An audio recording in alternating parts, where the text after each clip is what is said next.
Good afternoon all. I am State Senator James Sanders Jr. and right behind me is a building that is supposed to be dispensing justice. A building that is supposed to be looking out for the people of New York in general and Queens in particular. But I have a bunch of people with me that will say that that's just not happening. We will even drop signs to ensure that the people are taken care of. Well, everyone knows that tenants need advocates. Everyone knows that, and indeed we have many places that help tenants. And this is good. There's some cases where landlords need to be corrected. However, to my knowledge, there's not another place in the U.S. that looks out for small landlords. What happens when a small landlord has a tenant who is just the tenant from hell? What happens to that landlord? Well, I can tell you part of what happens. If they don't get the help that they need, they may end up in foreclosure. They may end up losing their homes. They may have worked very hard, and lo and behold, they end up losing their homes.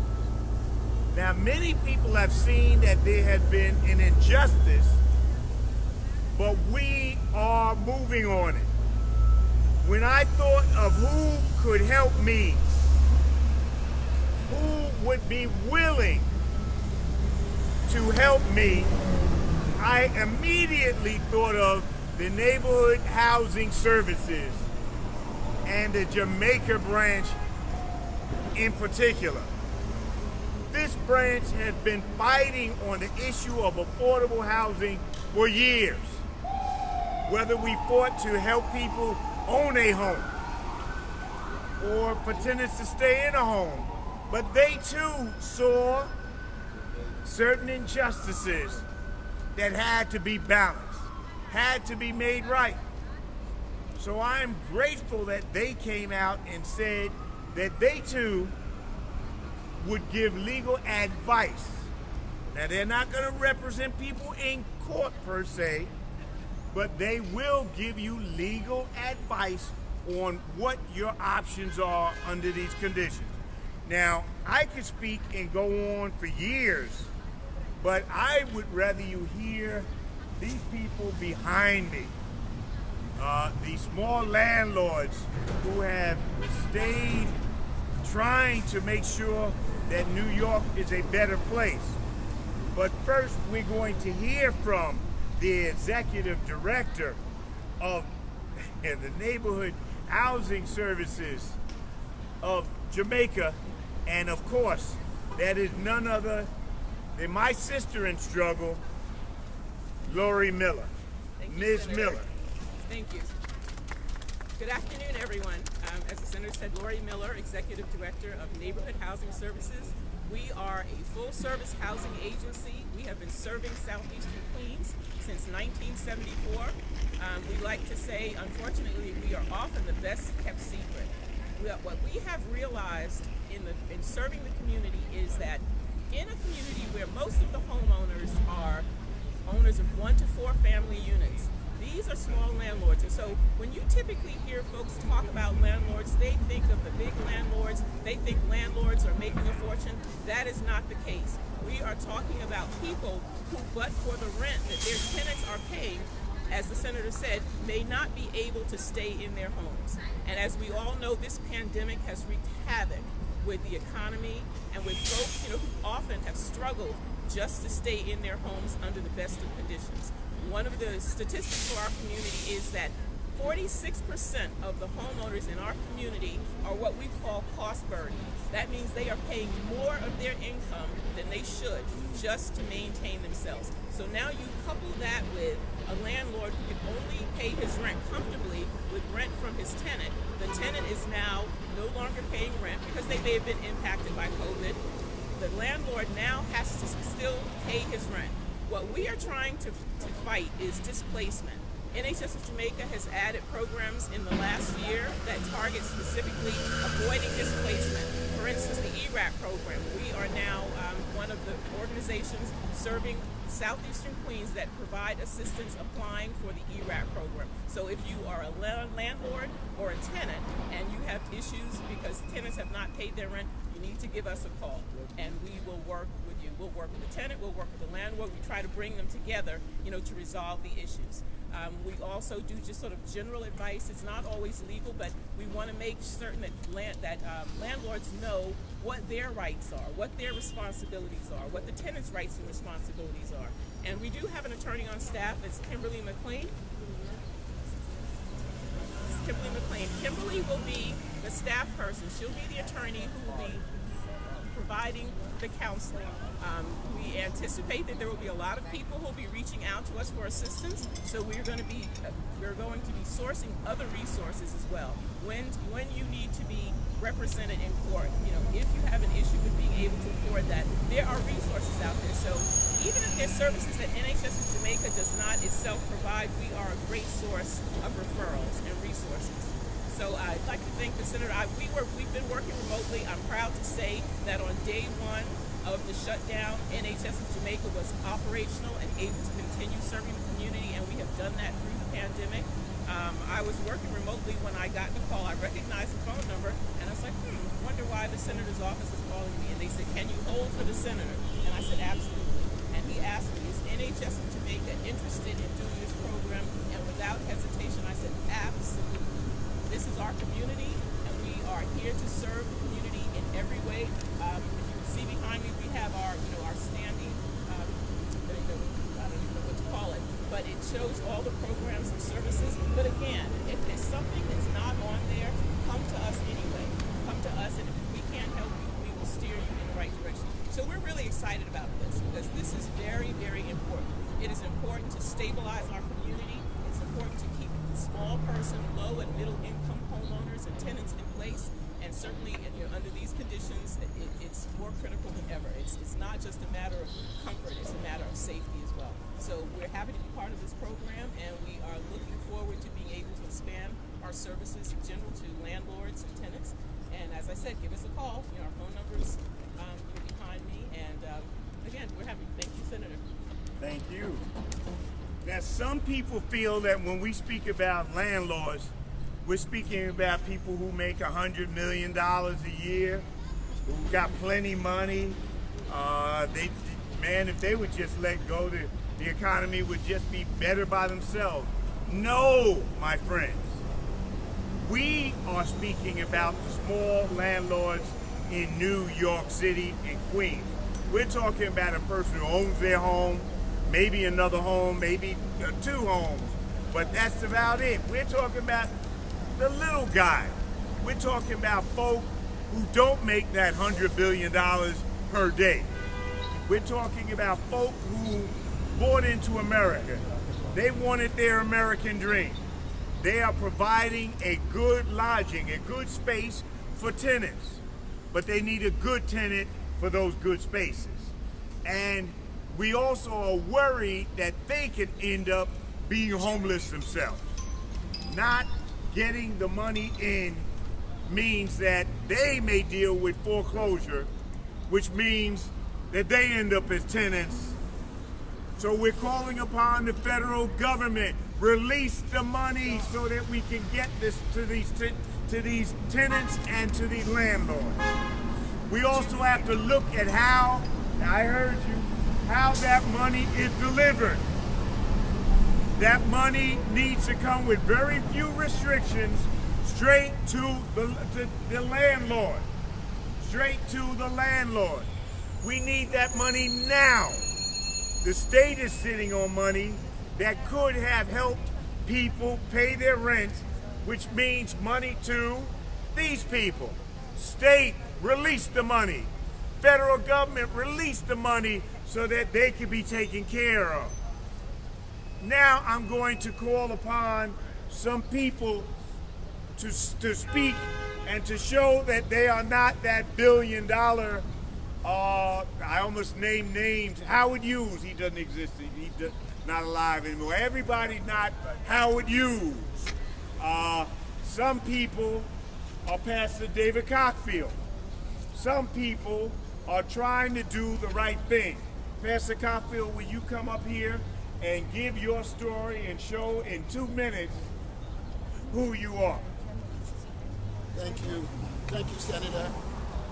I am really, really excited about what God is doing through our senator at this time for such an initiative to look out for the smaller man. As a pastor, as an organizer, as one who also advocates for my community, I want to let the powers that be know that landlords, especially small landlords, needs help, and they need that help now. Yes. As a landlord, one of the things that many people don't understand, even for myself, in this building that behind me, I was here at least 5 times.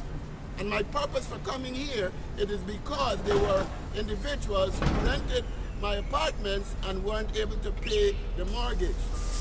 That does not stop the bank from wanting their money. And when those individuals remain in your home, you still have to pay the water bill. You still got to pay the light bill. You still got to pay whatever it is that building costs. And for me, I don't know what happens. Maybe because they know that a moratorium is out and they don't have to pay their rent, they're using even more water. Instead of taking showers, they're taking baths. So now the landlord is ending up with a whole lot of money that they have to pay. I want to say that to be able to own a second home as a small business, it does not just come from the sky. You have to go to the bank and ask them to help you to get a refinance, and you're taking money out of the house that you were already paying for, and you are now going to purchase a next home. So instead of having one mortgage, you have 2 mortgages. And when you cannot receive the money that you need, it's a problem. And today, when you screen people even to get them to be a part of your home, you recognize that they're not working because of the pandemic. They recognize that they can't come up with the right amount of monies for whatever it is, and you are there stuck. I have a home sitting there since March of 2019 where nobody is in it because I have already lost over $160,000 from people that are not paying rent, and I'm coming to this court here to try to get them out. I prefer it sit without people in it than to put people inside, and it costs me even more money. So I am thankful for this opportunity to be able to let the powers that be, and I know that our senator has a heart not only for the landlords but also for tenants. But today we are here advocating on behalf of all small business landlords. Thank you. Thank you. Now notice he spoke and said that this is money he'll never see. That it's money that's just gone and he'll never see again.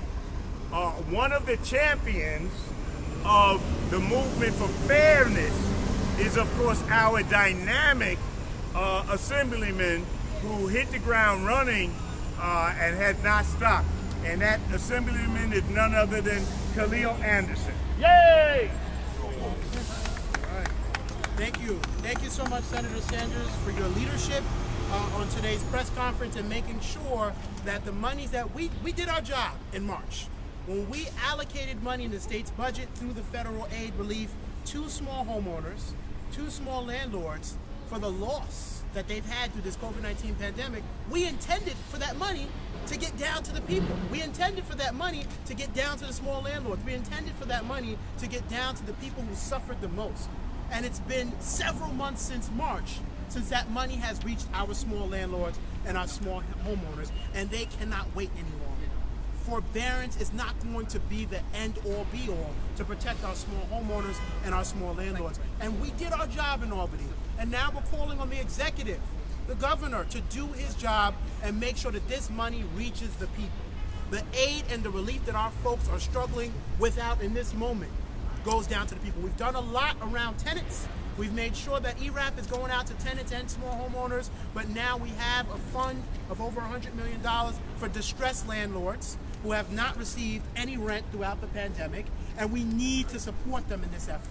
We need to make sure that this investment goes to our communities, because the lifeblood of our neighborhoods here in Southeast Queens is homeowners. The majority of our districts is comprised of homeowners. People who are black and brown, who are hardworking, who are working class, and need to be able to pay their mortgage and need to be able to supplement their families. So we're calling on the executive to do more, and we're going to continue to work together in collaboration around solutions for our small homeowners and our small tenants. But we have the right to be frustrated and angry today in this moment, and that's why we're out in this courthouse. And I thank you again, Senator, for your leadership. Let's continue to work to make sure resources get to those who need them. Well put as usual. Well put as usual. Now let's hear. No one can speak of the misery better than those who have been caught in this. No one can speak of the hurt, harm, and danger better than some of these people. You have waited a long time. Why don't the both of you come forward and one can speak? And identify yourself. Yes. You are among friends here. All right. Hello, everyone. My name is Trevor Bihidar, and I'm speaking on behalf of myself and my mother, who is a small landlord in Queens. We own a two-family property, and that's it. We're not a big building. We're not a big corporation, big developer. So here's my story, or our story. My current tenant started tenancy in May 2019. We quickly started a holdover eviction in September 2019 because we realized this was going to be a lot stressful than we thought. This was also before COVID-19 ever even existed. Since we started the eviction process, my tenant has not paid a dime in rent. His monthly rent was $1,250. It was affordable housing. Okay, it's been 23 months since we've received any type of rent, and that debt is now $28,750 in rent alone.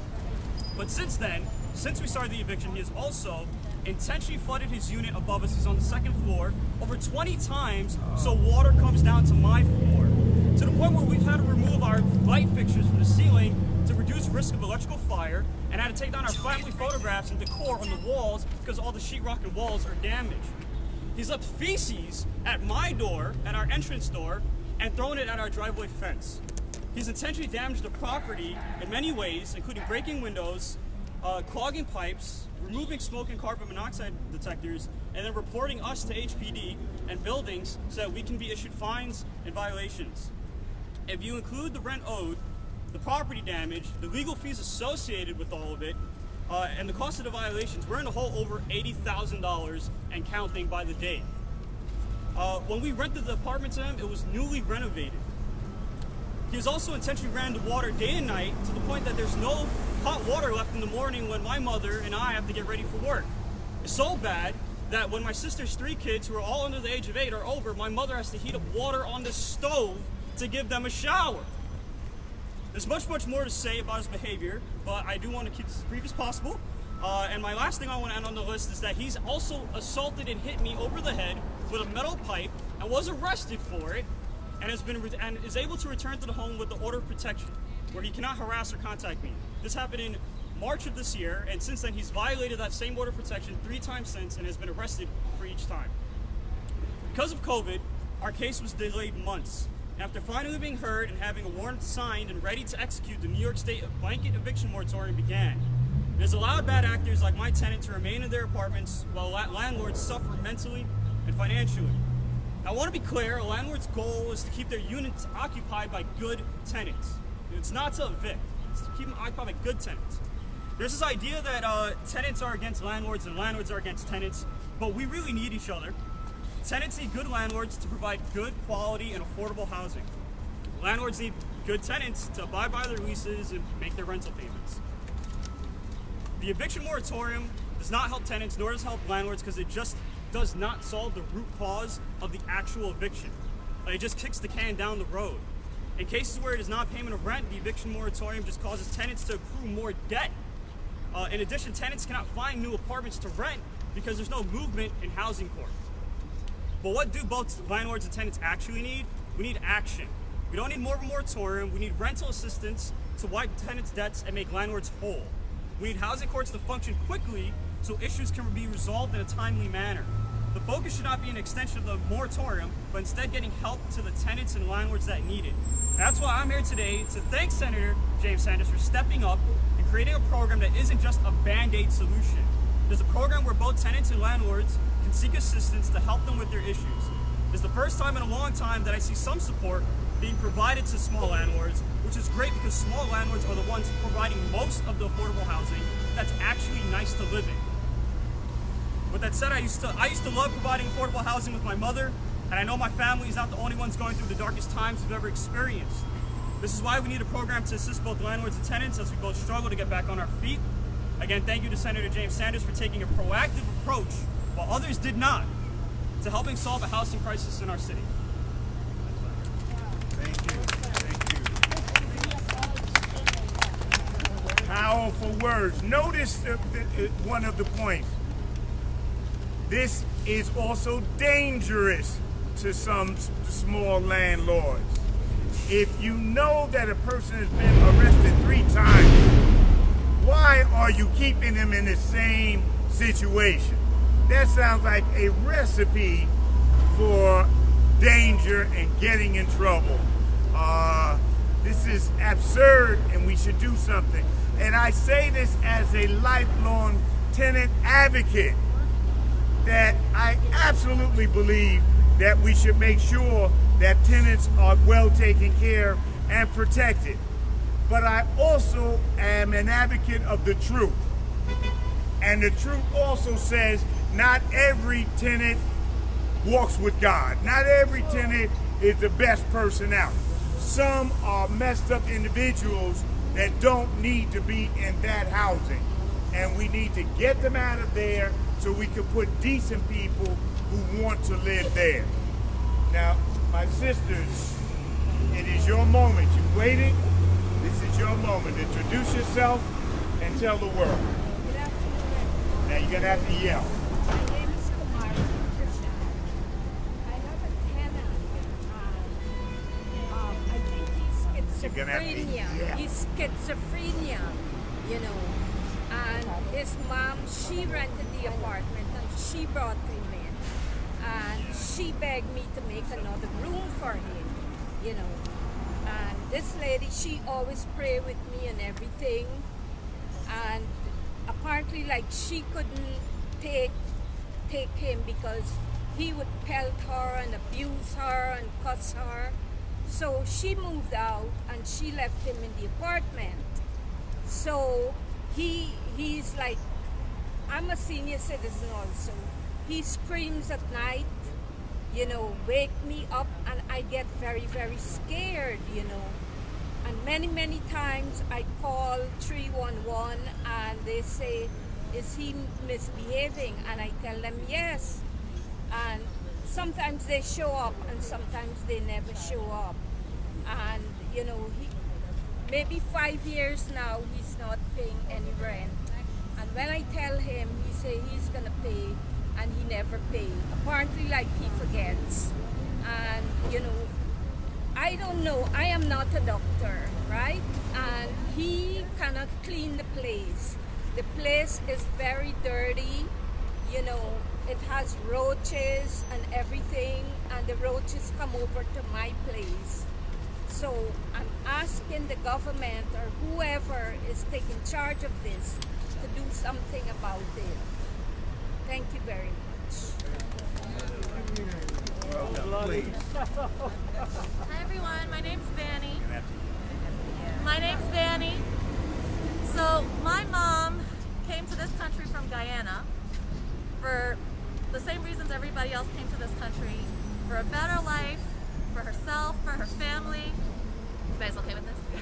For herself, for her family, for her kids.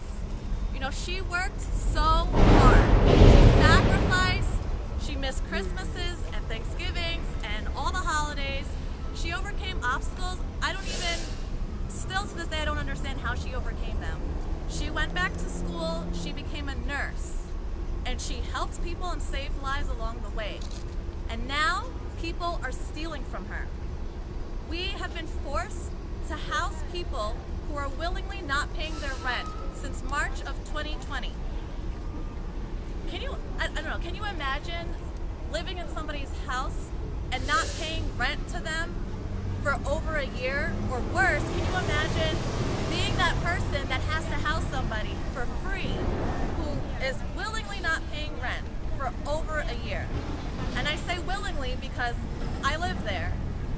You know, I see their deliveries that come in, I see the furniture that comes in, I see them come home with their shopping bags, their new TVs. And I think some people forget that small landlords provide affordable housing. And if we lose, renters lose. And then the whole community loses. You know, and let me be clear, I agree that tenants deserve help. The ones who need help need to get help. But the housing courts need to open up to weed out those who are taking advantage, like in this case, like in Trevor's case, and all of these cases. We need help. We don't need another eviction moratorium. We don't need an extension to the moratorium. We don't need another version of the moratorium. We don't need to put renters and owners into more debt, because that's all the moratoriums do. We need to get a solution. We need an actual answer. We need actual help. We need to stop approaching housing as a landlord advocate or a renter's advocate. It needs to be a housing advocate. Landlords and renters need each other. There needs to be balance. We can't provide housing if there's no renters, and the renters can't live anywhere if we don't provide the housing. So we need to approach housing as like a housing advocate and not necessarily as two separate entities, because we're all on the same team and it needs to be treated as such. Thank you. Well put, well put. This is your moment. Okay, please, this is your moment. You have fought hard to get to this moment. Hello everyone. Now you're gonna have to yell. Yes, hello everyone. I'm one of the landlords. Oh, wait a minute, you were speaking louder than that. All right. When you were speaking to us. Yes. Go ahead. Hello everyone. Thanks for coming here and get together. And let's see, this is the time now for the small landlord work together. Because, we are really suffering from, a lot of things. And it's true that we don't get any kind of help from the government. Government works so many things, so many help, so many grants, but not working for the small landlords. I'm specifically pointing is a small landlord. We are the small landlords. That's why we came here together, let's work together, do something, help something for the small landlords. We are really suffering, and if I tell my story from my side, I'm right. If Tenant tells story, Tenant was right, but I don't go that way. Our mission actually, we work together. We are independent. We live in independent country, and we want peace, and we want ethical situation for every equal rights for everyone. So if I tell my story, I don't get any payment from my tenant since 3 years. Since 3 years, I don't get any payment. When first time I came here, the civil court, the judge gave the adjournment the first time, and I wait for the next court appearance date, and then the pandemic came, and everything is stopped. Everything closed, court is closed. Every time government extended time. Still, when is the August 31st will be the eviction moratorium over, but they extended more. They extended, 2 months more. So which is not good for the landlord, small landlords.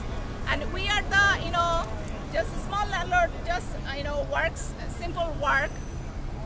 We have no millionaire who can get the payment for the mortgage. Every day I got knocked from the bank and getting the threaten from the bank that your house going to be foreclosure. So it sounds weird, no? We are the landlord who pay taxes to the government, who are the loyal to the government, and now we hear and we become the homeless. Now we hear we become the homeless, who are the loyal to government. Can you understand, everyone, that who are loyal to government, who pay the taxes, who pay the mortgages, who pay the water bill, who pay the everything, Well put. Well put. and we don't get any grant? It sounds like it funny, or they just try to play with us. Who play with us? Or nobody have a heart for the small landlord, because we are the landlord. Everybody pointed us, we are the businessman. What kind of business we are doing? We get any judgment? Did you think we get any judgment? Did you think? No. So, who can work with us? We'll We work want- with you. We want, please work for us. Give us judgment.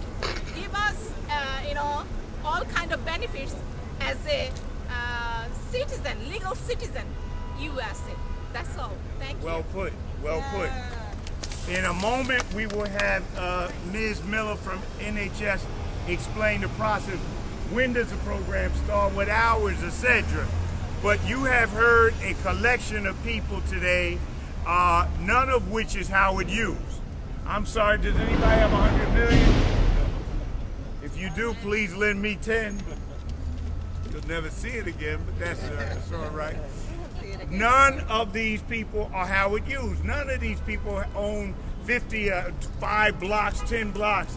You're talking about average people trying to make it work. Having said that, there's always room for one more, sister, if you wanted to. All right.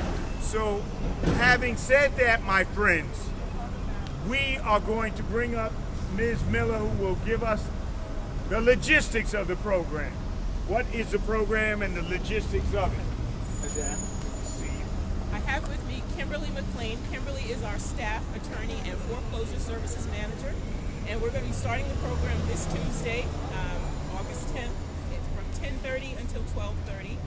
The process is that you will call the senator's office to say that you'd like to schedule an appointment for the Landlord Legal Clinic. They will give you an appointment. They will be half-an-hour appointments. That's for us to have an opportunity to talk to you, to find out what your issue is. And of course, there's going to be more information needed, but we'll be able to get a good sense of what your issue is at that point.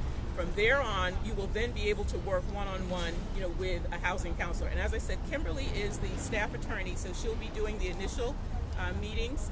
We are a HUD certified agency. We have a number of housing counselors, so that's where you start. You call the senator's office. You say you'd like to make an appointment to speak with someone who's in the Landlord Legal Clinic. They will give you a half-an-hour appointment, and these will be on Tuesdays from 10:30 until 12:30. We're going to put something out that will give you all of the dates that we will have those appointments. And then, of course, it's important to go through the senator's office because it's important for us to be able to track the progress of the program and what the need is. We do anticipate that there's going to be a lot greater need than we may have at first thought. Well put. I want to draw your attention to two things. First and foremost, the landlord does not have to pay for this service. I am paying for your taxes are paying for this. This is one of the reasons why we have government. Government should be looking out for your interests. Your taxes have paid for it, so you can come and get free advice on how to proceed. The second point that I want to really point out is that NHS, National Housing Services of Jamaica, is not waiting for their contract to come through. They have not been paid for this yet. Maybe I shouldn't say that. Not in front of a board member. Well, It's good you but- say it because they're gonna. but I just wanted to point out their commitment level. They're not waiting till that dollar gets into their pocket to move. They see a crisis. They see that you can't wait.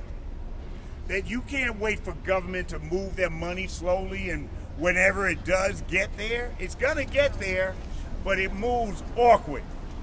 They want to make sure that this young lady doesn't have that same problem. I have it. And that young lady too. Since last year, November, I haven't got paid. Well, we're hard at work on it.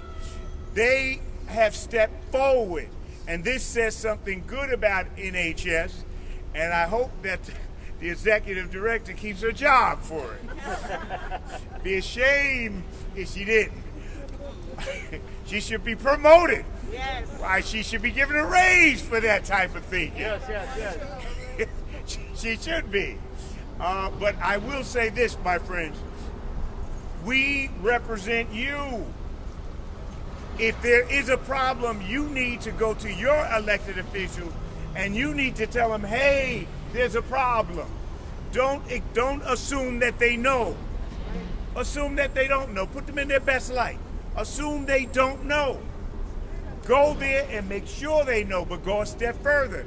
Why don't you go with a solution? Don't just go with a complaint. Go with a solution.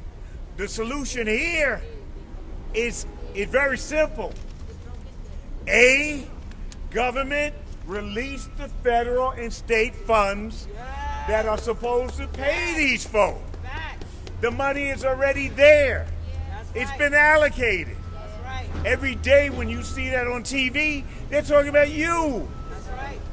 Release the funds so that these folks can get paid and that good renters can keep their apartments. Because we want that to happen. Good tenants need to keep their apartments. And good landlords need to keep their homes. That's one thing. A second thing is we need to open these courts. Do it by Zoom. Yes. If you say that it can't be done safely, then do it by Zoom. We've been doing just about everything else by Zoom. Find out the way to do it. My God, you got the best legal minds in the world up here. If you guys can't figure it out, then come to my office and we'll tell you. In fact, we should switch places or at least salaries. We need to do it by Zoom. And let's start with the tenants who already have gone through the process. If you've already gone through the process and a judge has made a final judgment, then those are the first people that need to be dealt with. If this is pre-COVID and a judgment already has been made, then they should be the first ones acted upon. Those three steps right there: releasing of the money, opening the court, and dealing with the folk who've already gone through the legal process will do incredible for this. But when you take away from this, stop thinking of Howard Hughes. Stop thinking of these guys as being richer than Satan. These folk are your neighbors. These folk are your neighbors, my neighbors, and my bosses. And we will respond to the people of our district. Having said that, I want to thank NHS again for once again, every time I call upon you guys, y'all are already there or else get there so quickly, I don't even have a chance to finish my sentence. Wish y'all let me finish my sentence, though. No, don't let me finish. I'll mess it up. I met my brother. Is that right? Well, who can argue against a brother? Mr. Brother, would you come here? You're going to have the penultimate word. I learned that the other day. It makes me sound intelligent. He has the penultimate word. All it means is next to last. I could have said that, but I wouldn't look as intelligent. Sir, good to see you. I'm glad you're here. You have something? You're a small landlord? Yeah, Then quickly tell your story. The problem was You gotta have to yell. Mask. the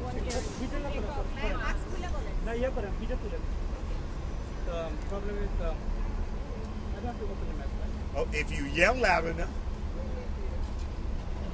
The problem is lots of tenants having difficult time because of the pandemic. They lost their job, the other thing.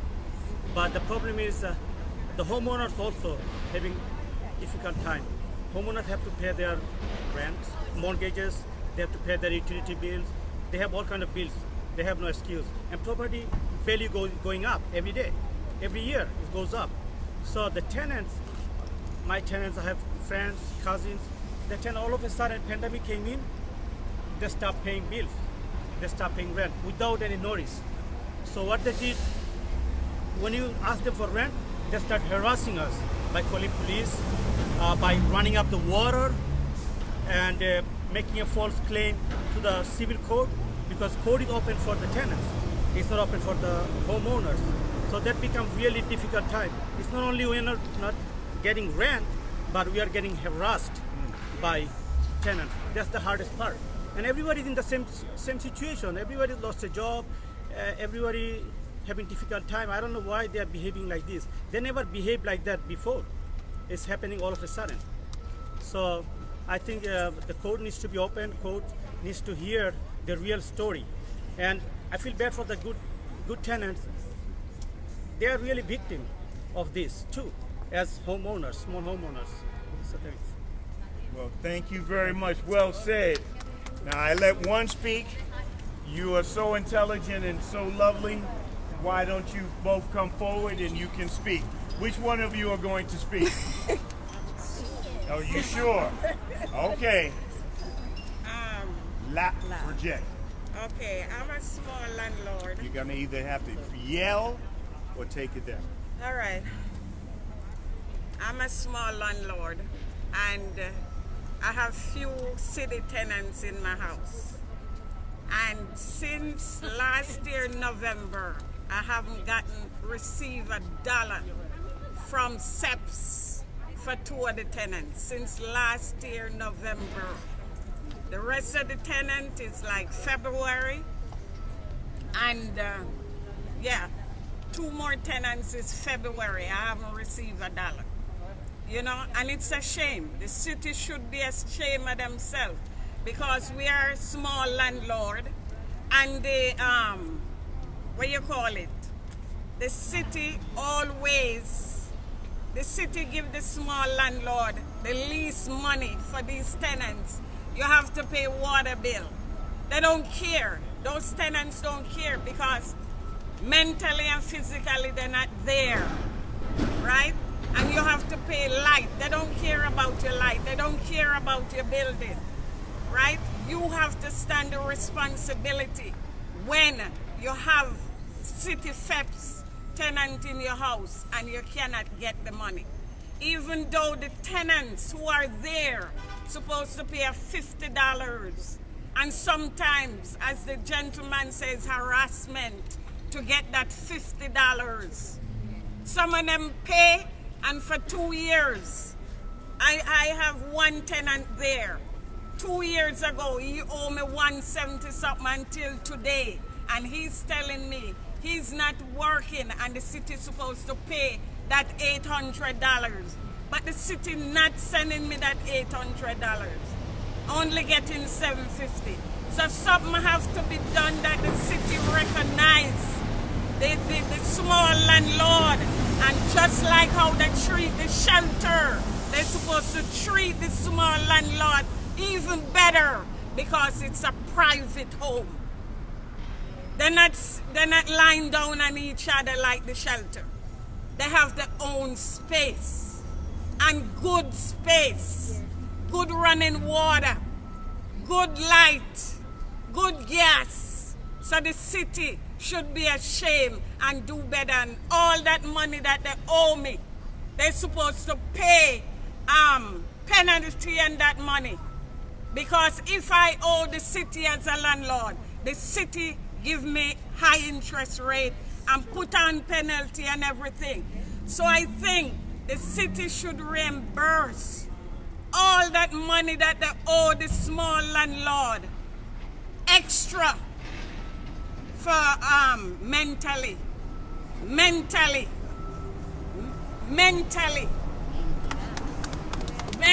stress. Well put. Mental stress. Well put. Well, did she speak well, or do you want? Is there anything else you want to say on this issue? You sure? All right. You heard it first. I can, with your permission, I'll close down. Okay. All right. So, my friends, you have heard it today. Today, we start fighting back. Today, the small landlord has a place to go to. Yes. they have a place where they could, at least somebody is hearing and advising them.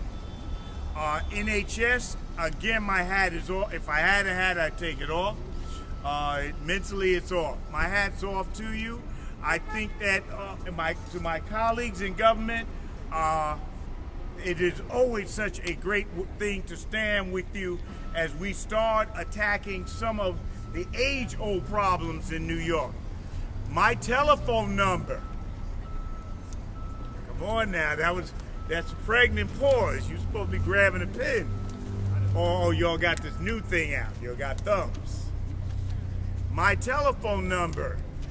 My name is James Sanders Jr., State Senator James Sanders Jr., no U, Sanders. I'm from a poor family. We couldn't afford to put U in my name. James Sanders Jr., my telephone number is a 718 number, 523 3069. It's on the flyer. So having said those things, my friends, I really appreciate everybody being out here. Be safe. Get your mask. Anybody who has not had your shots, would y'all go get your shots? Would y'all, come on now, get your vaccination shot. The stuff will save your life.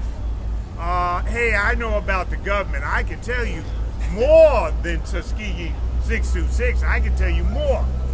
However, I also can tell you that having looked at this independently of the government, this is the best thing that we could do to keep you alive. Having said that, I thank my staff, which worked very hard to put this together. Thank you kindly. We got flyers with my name and the number if anybody needs. Thank you very much. Thank you all for taking Thank you so much. Thank you. Did I do have 14? Thank you. Was it okay?